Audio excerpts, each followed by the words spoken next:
बहुत मेहनत है भाई वीडियो बनाने में। अबे साले तभी। सो हाय गाइस, मैंने अभी रिसेंटली आइट्स का एग्ज़ाम दिया था पिछले महीने 12 मई को मेरा LRW था। तो ये वीडियो बेसिकली मैं इस चीज़ के लिए बना रहा हूँ, मैं अपना एक्सपीरियंस बताऊँगा इसमें, घर से एग्जामिनेशन हॉल तक जाने तक, वहाँ पे मेरे साथ क्या क्या हुआ और उसके बाद वापस घर आने तक, रिजल्ट आने तक, ये सारी चीज़ें मैं इसमें कवर करूँगा। इसमें कोई टिप्स एंड ट्रिक्स नहीं है, तो वो एक्सपेक्ट ना करें। तो जो सबसे पहले हम करते हैं टेस्ट की बुकिंग। टेस्ट की बुकिंग हम कहाँ करते हैं? IDP की ऑफिशियल वेबसाइट पे जाके आपको अपना बस सीधे सीधे टेस्ट बुक करना है, लोकेशन डालनी है अपने हिसाब से। आप उसमें टेस्ट बुक कर सकते हैं कि क्या क्या आपको कौन सी जगह पर चाहिए, कितनी तारीख को चाहिए। हाँ, पूरे महीने में 4-5 स्लॉट्स अवेलेबल होते हैं, तो आप कर सकते हैं आराम से, कोई दिक्कत नहीं है। सारी चीज़ें भरते जाइए। एक और मैं चीज़ बताता हूँ, उसमें वो आपसे पूछता है, ऑप्शंस होते हैं, आप 5 यूनिवर्सिटी भर सकते हैं। 5 यूनिवर्सिटी का मतलब है कि उन 5 यूनिवर्सिटीज़ में आपका जो आइट्स का स्कोर है वो ऑटोमेटिकली चला जाएगा, आपको भेजने की ज़रूरत नहीं है। तो आपको उन यूनिवर्सिटी से रिप्लाई आ सकता है कि आपका एडमिशन इसमें हो सकता है हमारी यूनिवर्सिटी में। तो वो 5 यूनिवर्सिटीज़, आइट्स का एग्जाम बुक करने से पहले वो 5 यूनिवर्सिटीज़ डिसाइड करके रखना कि मेरे को किस किस में भेजना। ये मेरे लिए डिसाइडेड नहीं था, हालांकि रिसर्च में कर रहा था तो मैंने भेज दी। 5 यूनिवर्सिटी डाली थी, वो सब कनाडा की थी। पेमेंट का जो बारी आती है, पेमेंट कई हर तरीके से हो सकता है, credit card, debit card, Paytm. मैंने पेटीएम से किया था क्योंकि क्रेडिट, डेबिट और अकाउंट से कटवाने में 150 रुपये गेटवे चार्ज लग रहा था, पेटीएम से नहीं लग रहा था, तो मैंने पेटीएम से बुक करा दिया। बुक हो गया। बुकिंग के तुरंत बाद मेरा वेन्यू से लेकर वेन्यू डिटेल सब कुछ मेरे मेल पे आ गया, नंबर पे मैसेज आ गया, कोई दिक्कत नहीं हुई। तो स्टार्टिंग करते हैं स्पीकिंग से। जैसा कि तुम्हें आप सब लोगों को पता है कि स्पीकिंग का जो बिफोर कोविड IDP इंडिया जो है, जो अपना आइट्स का एग्जाम कराती है, उसका ऐसा सीन था कि आप अपना स्पीकिंग का स्लॉट खुद सेलेक्ट कर सकते थे कि कब आपको स्पीकिंग का टेस्ट देना है। बट आफ्टर कोविड अब उन लोगों ने ये चीज़ कर दी है कि वो डिसाइड करते हैं आपको कब देना है। उन्होंने ये रूल निकाल रखा है कि बिफोर 7 डेज़ और after 7 days before your LRW। यानी कि मेरा LRW 12 को था, तो उससे 12 से 7 दिन पहले तक या 7 दिन बाद तक वो लोग कभी भी ले सकते हैं। There is no specific limit for that. तो मेरा 12 को LRW था 12 मई को, और मेरा स्पीकिंग एग्ज़ाम हुआ था 5 तारीख को, जस्ट बिफोर 7 डेज़। तो इससे आप अंदाज़ा ला सकते हो कि ऐसा कोई ज़रूरी नहीं है कि आपका जिस दिन LRW है उससे 1-2 दिन पहले ही हो या 1-2 दिन बाद ही हो। एग्जैक्ट 7 डेज़ पहले भी हो सकता है और 7 डेज़ बाद भी हो सकता है, जैसा कि मेरे साथ हुआ। मैं बिल्कुल भी प्रिपेयर नहीं था उसके लिए, मैं तो पार्टी कर रहा था अपने मैंने 2 मई को एग्ज़ाम बुक किया था 12 तारीख का। तब मेरे को एक्सपेक्टेशंस थी कि 7 दिन पहले का स्पीकिंग है, तो भाई ज़्यादा से ज़्यादा 8-9 में आ जाएगा, तब जाके आराम से देंगे। मेरे यहाँ से, मेरा आगरा में रहता हूँ, वहाँ पे अवेलेबल नहीं, तो दिल्ली जाना पड़ता उसके लिए मेरे को। तो मैं उसके लिए रेडी था कि 8-9 को आएगा, या फिर 12 के बाद भी 14-15 को कभी आ जाएगा तो दे आऊँगा। बट हुआ ये कि 3 तारीख को मेरे दोस्त का बर्थडे था, मैं वहीं से पार्टी कर रहा था, और मेरे पास एकदम मेल आता है कि your आइट्स speaking destination has been this, मतलब एक होटल का नाम था, 5 स्टार होटल था मे बी। तो उसमें मेरा 5 तारीख को उन लोगों ने स्पीकिंग डिसाइड किया। मे बी इस वजह से किया क्योंकि 7 तारीख को भी किसी एक बैच का LRW था, तो मेरे ख्याल से उनका और मेरा साथ ही लिया गया, तो इस वजह से उन्होंने मेरा एग्जैक्ट 7 डेज़ पहले लिया। तो मैं आपको बताता हूँ कि वहाँ पर जाने के सबसे पहले what to take with you in your examination hall.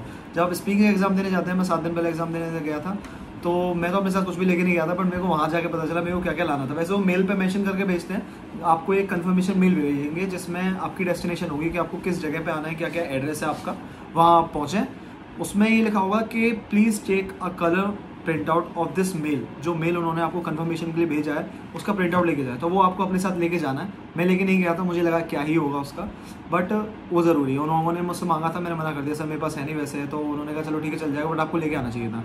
Second thing जो आपको सबसे मैंडेटरी है, पासपोर्ट तो आप लेके जाओगे, पासपोर्ट के बिना तो कुछ भी नहीं है भाई, पासपोर्ट तो कहीं भी मत भूलना, लेकिन पासपोर्ट की एक कलर्ड फोटोकॉपी भी लेके जानी, क्योंकि वो लोग वो मांगते हैं। वो उन्होंने मेल में मेंशन नहीं था, और बहुत से लोग, मतलब मेरे जैसे बहुत थे जो लेके नहीं आए थे, तो उन्होंने बहुत से लेके भी आए थे, तो उन्होंने हमसे कहा था कि आप बाहर जाके कहीं को फोटोकॉपी करा लो, लेकिन वो 5 स्टार जो होटल था वो किसी पोश एरिया में था, वहाँ पे कोई ऐसी फोटोकॉपी की दुकान नहीं थी, तो मैं उन्हें देके नहीं आया। तो मेरा रिजल्ट तो आ गया भाई, पर फिर भी फॉर प्रिकॉशंस आप लेके जा सकते हो, there is no problem with that. तो मैं बताता हूँ, जैसे ही मैं होटल में एंटर हुआ, एक हॉल था, वहाँ पे बहुत सारे बच्चे बैठे हुए थे, तो मैंने उनसे जनरली पूछा कि सर मेरे को किस साइड जाना है, क्या करना है, तो उन्होंने मेरे को बता दिया। वहाँ पे एक टेबल पे कुछ इन्विजिलेटर्स टाइप बैठे हुए थे जो रजिस्ट्रेशन कर रहे थे। मेरा टाइम 12:15 का था, मैं उनके पास गया, मैं 11 बजे पहुँच चुका था, मैं उनके पास गया, मैंने कहा सर मेरा ऐसे टाइम है।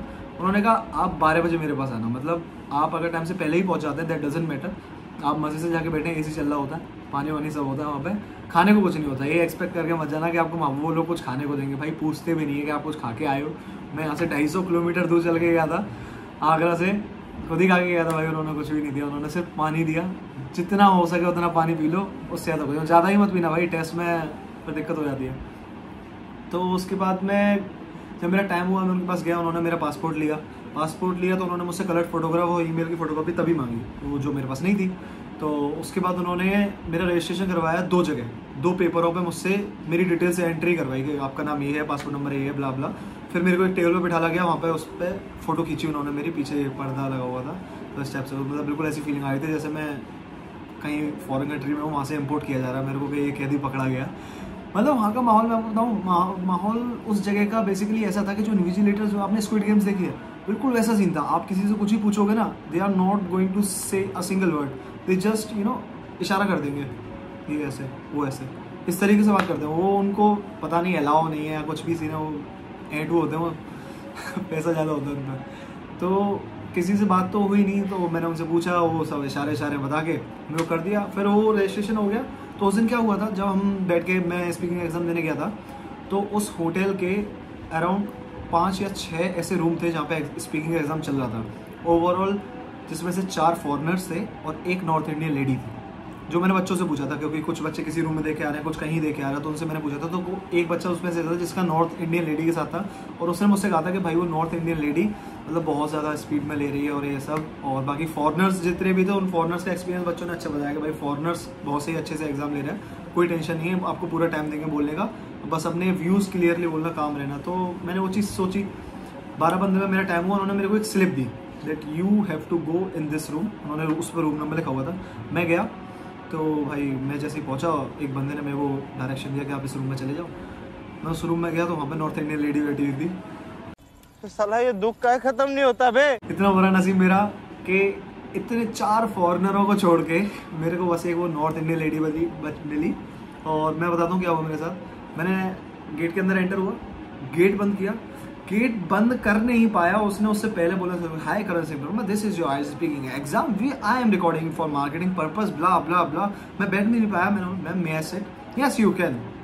मैं जैसे ही बैठा तो भाई गुस्से उसने ऐसा माहौल क्रिएट कर दिया ना कि ये ऐसे हो रहा था, मेरी समझ में नहीं आया भाई ये अचानक मेरे साथ हो गया। क्योंकि मैंने आइल्स की स्पीकिंग की बहुत प्रैक्टिस करी थी, बहुत तो नहीं कह सकता पर प्रैक्टिस करी थी। और इवन मैंने ये सारे जो होता था ना, क्या होता है उसे, 7 टॉपिक 3 टॉपिक होते हैं यार, उसमें से एक कौन सा होता है, बेटा तुमसे ना हो पाएगा होता है भाई 3 पार्ट होते हैं ना। पहला वाला क्यू कार्ड, ओ या क्यू कार्ड, तो क्यू कार्ड के लिए मैं बहुत ज़्यादा प्रिपेयर था कि मैं ऐसे कर दूंगा वैसे कर दूंगा, बट भाई ऐसा कुछ भी नहीं हुआ। नॉर्थ इंडियन लेडी इतनी ज़्यादा फास्ट थी, शताब्दी एक्सप्रेस से भी ज़्यादा फास्ट थी भाई वो। उसने बोलना शुरू किया, इंट्रोडक्शन लिया मेरा। हम क्या करते हैं, हम घर से लट के जाते हैं ना, what is your name, my name is Karan Parmar and I reside in Agra. मैं ये पूरा लट के गया था, ये तो पूछते बोल दूंगा यूँ। जैसे ही मैं उसने मुझसे पूछा व्हाट इज़ योर नेम, मैंने कहा my name is Karan and I reside तक बोल पाया जब उसने बोल दिया इशारा करके। वो बोल नहीं सकती क्योंकि रिकॉर्डिंग चल रही है, पर उसने इशारा कर दिया कि बस भाई यहीं रुक जा, ज़्यादा मत बोल, लट के तू आया मैं माना। फिर उसने पूछा वेयर डू यू लिव, फिर मैंने कहा I reside in Agra, Uttar Pradesh, largest city, largest state of India. तो ठीक है, वो समझ गई कि ये बंदा ये तो रट के आया है। तो वो बहुत स्ट्रेट फॉरवर्ड थी भाई। उसने मुझसे पहला सीधा पूछ लिया, क्वेश्चन पूछना शुरू किया, एक के बाद एक क्वेश्चन पूछा, मैं जवाब दे रहा हूँ, जवाब देते दूसरा क्वेश्चन, भाई उसने नहीं दिया मुझे 1 सेकंड का टाइम सांस भी लेने का। और मेरी हालत ऐसे थी कि मैं ऐसे बैठा हुआ था और मैं काँप रहा था, यस मैम, या दिस इस तरीके से बोल रहा था, मैं पूरा लड़खड़ा रहा था भाई। मेरे को मालूम था कि भाई ये तो कांड हो गया, मेरे स्पीकिंग का खराब हो गया। फिर आई क्यू कार्ड की बारी। भाई क्यू कार्ड के लिए उसने मेरे को ओवरऑल 1 मिनट दिया पूरा लिखने के लिए, और 2 मिनट तक बोलना होता है। भाई मैंने बोलना शुरू किया, उसने मुझसे पूछा था describe an interesting place you have visited, तो मैंने बोलना शुरू किया। 1 मिनट हो पाया होगा मुझे, मुश्किल से मुश्किल 1 मिनट, 2 मिनट तक लेंथ होती बोलने की, 1 मिनट में उसने रोक दिया, दैट्स ऑल। देखो व्हाट इज दिस, मैं जो मेन टॉपिक था वो तो बोल ही नहीं पाया भाई, मैं धीरे धीरे आ रहा था, मैं 2 मिनट के हिसाब से लेके चल रहा था, बट शी डोंट केयर। फिर उसके बाद उसने फिर दूसरे question, back to back question पूछ के 15 मिनट में आईएलटीएस स्पीकिंग एग्जाम खत्म होता है। 8 मिनट तब हुए थे जब मैं कमरे के बाहर था। मे बी बिकॉज ये इस वजह से हुआ क्योंकि नॉर्थ इंडियन लेडी थी, मतलब ऐसा बोल रहे थे वहाँ पे भी लोग बोल रहे थे कि जो इंडियंस जो आते हैं ना तुम्हारे स्पीकिंग का टेस्ट लेना, वो बहुत ज़्यादा फास्ट होते हैं, मतलब वो थोड़ा इतना कॉपरेट नहीं करते। जो फॉरेनर्स आते हैं दे आर वेरी पोलाइट, वो तो मतलब बहुत प्यार से आपसे बात करेंगे, सारी चीज़ें आपसे पूछेंगे, तो उन्हें कोई इतना फ़र्क नहीं पड़ता। बट भाई अपना अपना एक्सपीरियंस है, फिर भी हो गया, मैं पास हो गया, मेरे 6 मिनट बना था मेरा स्पीकिंग में, बिल्कुल एज टू एज। तो फिर उसके बाद मैं वहाँ से गया, फिर उसके बाद कुछ नहीं, आपका एक बार एग्जाम हो गया, आप ऐसी तैसी में जाओ, किसी को कोई मतलब नहीं। फिर मैं वापस आकर आया, फिर मेरा 12 को LRW था, मैंने बहुत प्रैक्टिस करी 6-7 दिन। रेडिसन ब्लू होटल, पश्चिम बिहार, दिल्ली, वहाँ पे था मेरा 5 स्टार होटल में था भाई एग्ज़ाम। मैं ज़िंदगी में पहली बार 5 स्टार होटल में तभी गया था तो मैं वहाँ पे गया, तो उस टाइम तो मेरे साथ बहुत सी ट्रेजेडी हुई थी यार। मेरे पास फ़ोन में बैटरी नहीं थी, 2% बैटरी थी ना, मैंने कोई ज़्यादा वीडियो वगैरह बना पाया, ब्लॉगिंग की मैंने सोची थी बट मैं नहीं कर पाया। तो मैं एंट्री लेके 3rd फ्लोर पे हमारा वो था एग्जामिनेशन हॉल में मैं पहुंचा। तो वहाँ पे भी सेम स्क्विड गेम्स वाला सीन, कुछ बंदे इधर घूम रहे हैं ADB, कुछ बंदे इधर घूम रहे हैं। वहाँ पे जाके मैंने सबसे पहले अपना बैग जमा कराया, बैग वो सबमिट करते हैं, आपको एक स्लिप बैग पे लगा देते हैं और एक आपको दे देते हैं, तो वो हुआ। फिर उसके बाद आपको एक भी चीज़ सिवाय पासपोर्ट के, you are not allowed to take a single thing, even rupees with you in the examination hall. Examination hall के बाहर बैठे हुए थे तब, यहाँ ये सारी वो हो रही थी चीज़ें, कंडीशंस हो रही थी, तो एक भी चीज़ लेके जाने नहीं दी। पेंसिल रबड़ जो आप लेके आए थे, हाँ जो आप पेंसिल रबड़ लेके आए वो आप लेके जा सकते हो, there is no problem with that, तो वो मैं लेके गया था। फिर भी वो मैंने ले लिए, बाकी पानी की बॉटल्स वहाँ पे रखी हुई थी। Again there is no food, तो वो एक्सपेक्ट मत करना भाई, घर से खा पी के जाना, और पानी जितना हो सके उतना कम पीना भाई। थोड़ी देर प्यासे रह सकते हो, you can be thirsty, but toilet अगर बीच में आ गई तो भाई उसके लिए कोई इलाज नहीं है, वो 1 मिनट भी एक्शन नहीं देंगे। हाँ, तो अपने पॉइंट पे आते हैं। तो वहाँ पे थोड़ी देर हमने वेट किया, हमारा 12:45 का था, 11 बजे से एंट्री शुरू थी, लेकिन हमारी एंट्री शुरू हुई 11:30 बजे। 1 by 1 उन्होंने बुलाना शुरू किया। तो एंट्री ऐसे हुई कि एक बंदा गया, उससे उसका पासपोर्ट देखा, पासपोर्ट वेरीफाई किया, दोनों अंगूठे और उंगलियां सबके फिंगरप्रिंट्स लिए भाई, बिल्कुल सेम जैसे वीज़ा लग गया हमारा, हम किसी और कंट्री में जा रहे हैं। तो इस तरीके से पूरा वेरिफिकेशन हुआ मेरा। फिर मैं एग्जामिनेशन हॉल के अंदर गया भाई, ज़िंदगी में पहली बार इतना एग्ज़ाम तगड़ी तरीके से मैंने पहली बार देखा था।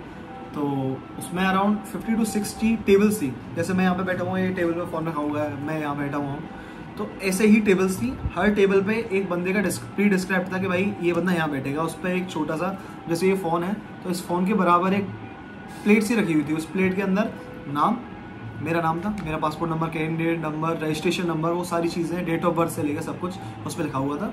और मेरे को वहाँ जाके बैठा था, मेरी 3rd रो में 3rd सीट थी, मेरे को अभी तक याद है। तो उसमें मैं जाके बैठा, तो they kept me waiting for about 1 hour। मैं 1 घंटे तक वेट करता रहा। बीच में मैं एक बार टॉयलेट भी गया, तो मैं टॉयलेट का मैं सीन बताता हूँ कैसा होता है। अगर आपको टॉयलेट आ रही है, ऐसा कुछ भी सीन है, you are feeling something like that, और अगर आपको थोड़ा सा ऐसा भी फील हो रहा है कि भाई नहीं मेरे को थोड़ी सांस लेनी है, मुँह धोना है, मैं तो भाई 3 बार मुँह धोने गया था। 3 बार एग्जामिनेशन हॉल में घुसने से पहले 3 बार आंखों में पानी डाला था, क्योंकि मेरे को बहुत ज़्यादा नींद आ रही थी, तो समझ सकते हो। तो मैंने पानी वानी डाला। फिर एक बार बीच में जब मैं एग्जामिनेशन हॉल में जाकर बैठ गया, बिफोर एग्जाम शुरू होने के बाद मैं कहीं भी नहीं गया। शुरू होने से पहले जब उन्होंने मुझसे कहा, हमारा 12:45 पे एग्ज़ाम शुरू होना था, फिर उन्होंने कहा कि आपका एग्ज़ाम जो है वो 30 मिनट्स लेट हो चुका है, किसी रीज़न की वजह से लेट हो गया। तो फिर मैंने उससे कहा सर फिर मेरे को तो टॉयलेट जाना है। मैं टॉयलेट गया, तो भाई टॉयलेट का क्या सीन, तुम ये मत सोचना कि एक बार तुम एग्जामिनेशन हॉल के अंदर एंटर कर चुके हो फिर तुम उनकी अथॉरिटी हो। वहाँ से एक बंदा मेरे साथ गया यार, टॉयलेट तक लेके गया, और उसने आंखों के सामने ही टॉयलेट कराई है मेरे को। वो पीछे जहाँ पे हैंड वॉश कर रहे हैं वहाँ पे खड़ा हुआ था, और मैं टॉयलेट कर रहा था। मेरे को इतना एम्बेरस फील हो रहा था, मैं क्या करता, पर भाई वो उनका प्रोटोकॉल है भाई, बिना बंदे के तुम टॉयलेट करने भी नहीं जा सकते। एक बार एग्जामिनेशन हॉल में एंटर हो गए तो इस चीज़ को दिमाग में रखना, पहले से सब कुछ करके जाना। अगर बीच में आ भी जाती है, there is no problem with that, you can ask them directly, वो मना नहीं करेंगे।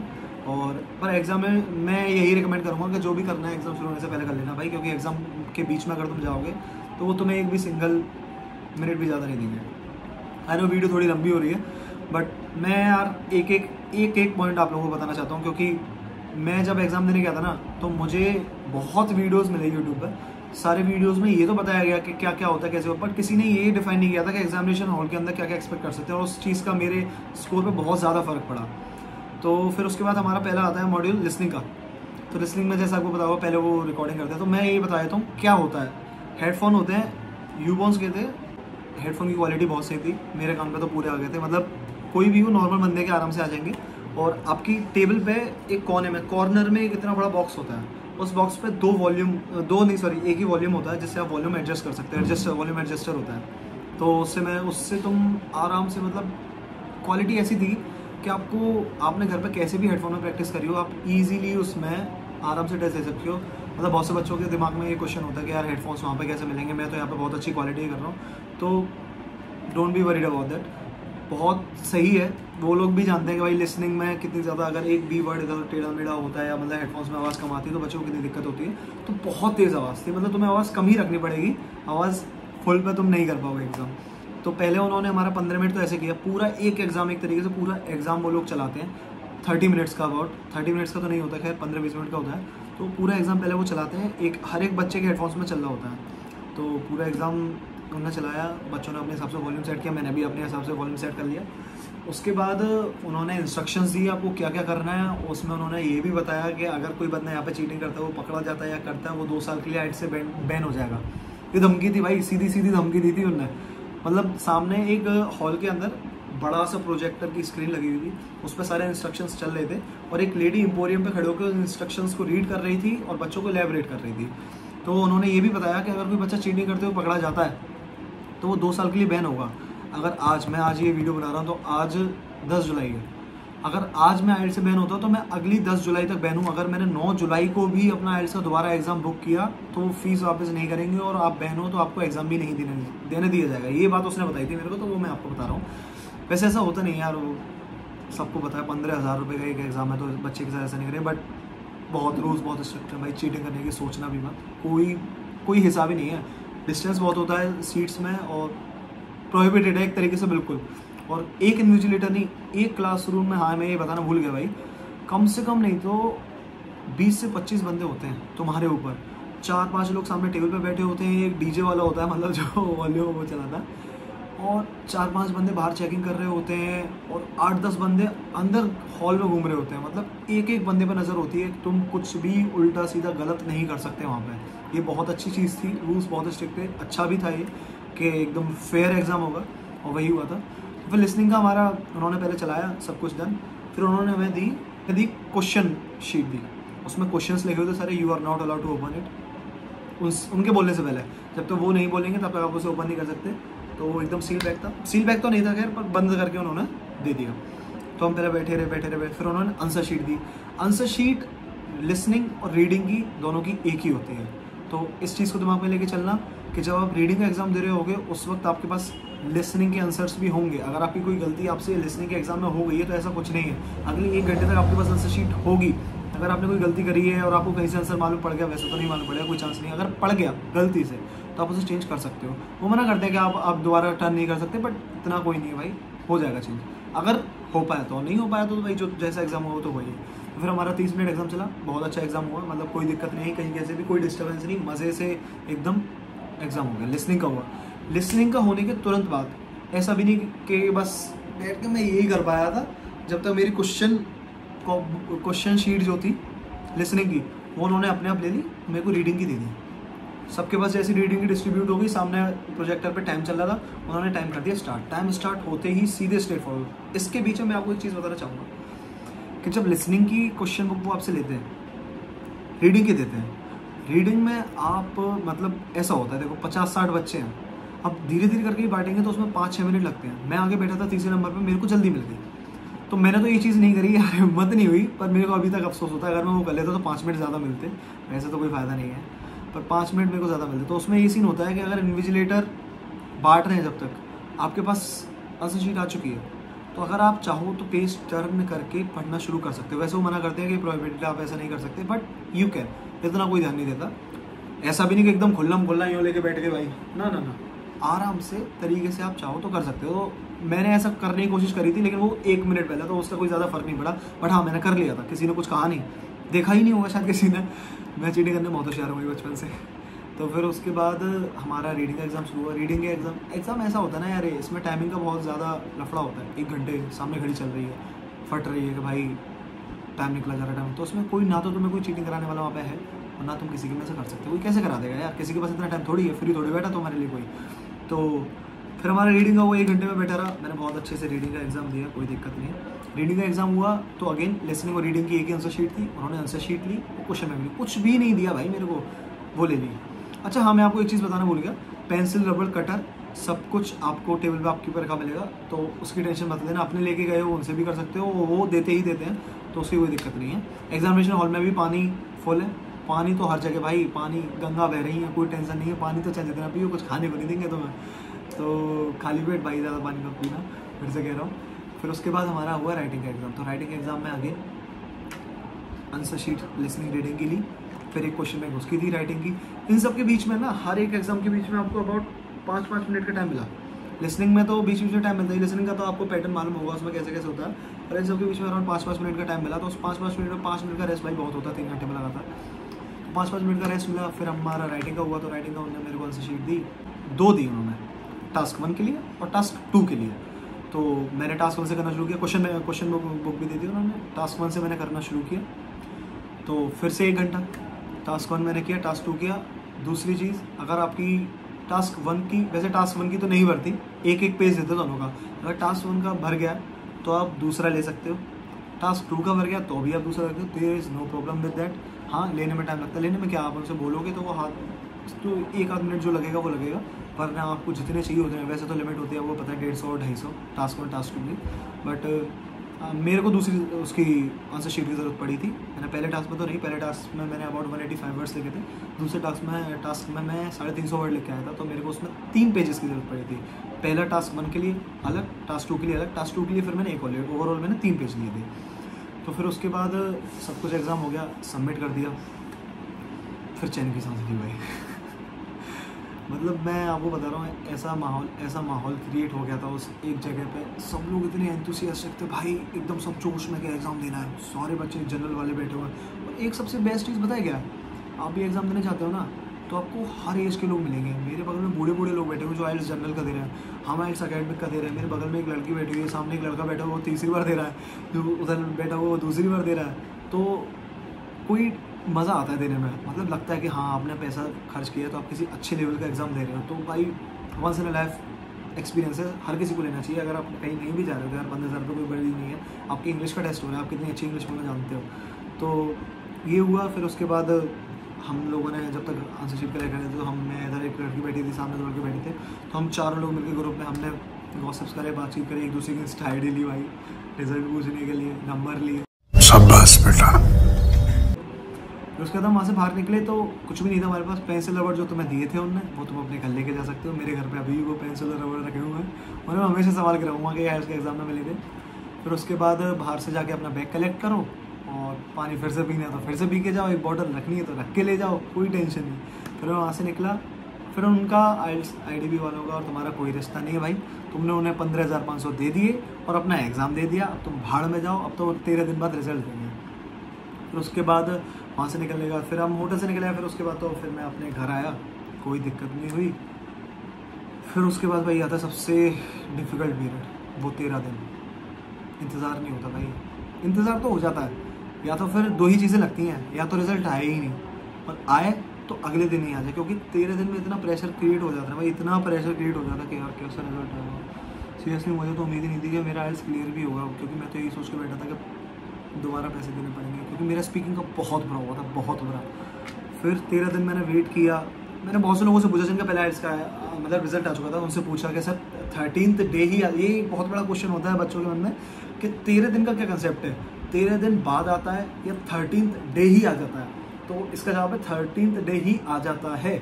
अगर मेरा 12 तारीख को मेरा एग्ज़ाम था, तो 25th जो थी, 25 मई, 12 मई को मेरा LRW था, 25 मई 13th डे था एग्ज़ाम के बाद। 12 का एग्ज़ाम था, तो 13, 14, 15, 16, 17, 18, 19, 20, 21, 22, 23, 24, 25, 13th डे सुबह 5 बजे मेरा रिजल्ट आउट हो चुका था। मैं अलार्म लगा के सोया था। उस दिन मेरा ग्रेजुएशन का एग्ज़ाम भी था। पता तो था भाई मेरे को कि रिज़ल्ट आएगा आज, पर हिम्मत नहीं थी।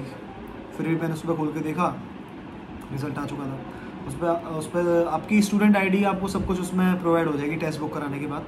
फिर उसके बाद 13 दिन बाद रिज़ल्ट आया सुबह 5 बजे। तो कैंडिडेट ID और IDB ऑफिशियल वेबसाइट पे ही आता है वो। कैंडिडेट ID और पासवर्ड से आप लॉगिन कर सकते हैं, वो आपको मेल के साथ प्रोवाइड होता है। तो उसमें मैंने लॉगिन किया, उस पर लिखा आ रहा था व्यू ETRF, यानी कि जो ऑनलाइन TRF है, आप उसे देख सकते हैं। तो जब मेरा रिजल्ट आया सुबह, फिर मैंने भाई सबके हाथ पैर जोड़े भगवानों के रिजल्ट सही करना। तो मेरा ओवरऑल बैंड बना था 7, लिसनिंग में 8, रीडिंग में 7 और स्पीकिंग और राइटिंग में 6। राइटिंग में मेरा एक्सपेक्टेड था कि भाई 6 बनेगा, मेरे को इतनी उम्मीद थी, मैं बहुत खुश था उससे। लिसनिंग में मेरे को उम्मीद थी 8.5 की, 8 बने, वेल एंड गुड, कोई दिक्कत नहीं। रीडिंग में भाई जो आगे तीसरी बार जो मेरे आगे बंदा बैठ के एग्जाम दे रहा था वो तीनों बार रीडिंग में रह गया, तो मेरी उससे बहुत फट रही थी, लेकिन रीडिंग भी निकल गया। स्पीकिंग से मैं थोड़ा डिसअपॉइंटेड था, because I know I am not capable of that, I know my capabilities के मैं क्या क्या कर सकता हूँ, तो वो डिजर्विंग नहीं था। तो भाई उसके बाद सुबह सुबह जब रिजल्ट आ गया तो उसके बाद तो फिर बारिश शुरू हुई। 7 बजे मैसेज आ गया आपके पासपोर्ट नंबर के साथ मेरे कि आपका ये रिजल्ट आउट हो चुका है, नंबर में मैसेज आ गया, फिर मेल आ गया, हर जगह से रिजल्ट आ जाता है, ATRF ऑनलाइन डाउनलोड कर लो, कोई दिक्कत नहीं है। और फिर उसके कुछ दिन बाद बाई पोस्ट आपके पास ATRF आ जाता है। मेरा 25 मई को रिजल्ट आया था, अभी तक ATRF नहीं आया, 10 तारीख हो गई, आज 15 दिन हो चुके हो, पता नहीं कभी ना कभी तो आ ही जाएगा भाई, मैं कौन सा भी जा रहा हूँ कहीं। तो हाँ, ये था, ये चीज़ें आप एक्सपेक्ट कर सकते हैं एग्जामिनेशन हॉल में, ये होगा। बाकी आपकी अगर कोई भी क्वेरीज हो तो आप कमेंट करके मेरे को बता सकते हैं, मैं ज़रूर रिप्लाई करूँगा। मैं अपनी इंस्टा ID ड्रॉप कर दूँगा, आप मेरे को वहाँ पर मैसेज कर सकते हैं। तो that's it, please do comment if you want to know anything about that. तो भाई मेरा IDP के साथ बहुत अच्छा एक्सपीरियंस था, कोई दिक्कत मुझे कहीं भी कैसी भी दिक्कत नहीं हुई। दे आर वेरी पोलाइट, जितने भी इन्विजिलेटर्स थे सब थे। हालांकि एक बंदे ने मेरे को एग्जामिनेशन हॉल में जब मैं पहुंचा था तो यार वहाँ पे आधे घंटे 1 घंटे बैठे हुए, क्या करें, अगर हम करें तो करें क्या, बोले तो बोले क्या। मैं जो बगल में बैठा हुआ था आगे बैठा उनसे बात करना शुरू कर दिया, तो उसमें से एक बंदा आया, उसने मेरा कैंडिडेट नंबर नोट कर लिया और उसमें वो लिख के चला गया, मतलब वार्निंग लिख दी उसने, हालांकि किया उसने कुछ नहीं। तो ओवरऑल एक्सपीरियंस बहुत सही था भाई, सारी चीज़ें बहुत सिस्टमेटिक होती हैं, एकदम नेशनल इंटरनेशनल लेवल का एग्जाम जो होता है उस तरीके से वो एग्जाम कराते भी हैं। तो किसी भी चीज़ से कोई घबराने की ज़रूरत नहीं है, सब कुछ बहुत अच्छा होगा। दे आर वेरी कोऑपरेटिव, तुम्हें कोई भी दिक्कत होगी वो सॉल्व करेंगे, कोई इशू नहीं है उसमें। बाकी कोई भी दिक्कत हो, कोई भी क्वेरी हो तो हमारा भाई बेटा है, पूछ लेना मेरे को, कमेंट करके पूछ लेना बिंदास। अरे टेंशन नहीं लेने का, अपुन है ना।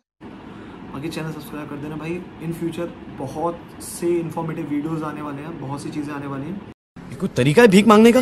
एंड इफ़ यू वांट तो मैं सबका IELTS का लिसनिंग, स्पीकिंग, रीडिंग, राइटिंग का सबका सेपरेट वीडियो बना सकता हूँ, उसके लिए कमेंट कर देना अगर आप चाहते हो तो, टिप्स एंड ट्रिक्स के साथ कि मैंने कैसे प्रिपरेशन करी थी। मेरा ओवरऑल 7 मिनट बना था, तो अगर आपको चाहिए तो आप कमेंट करके बोल सकते हो, मैं बना दूंगा, ठीक है।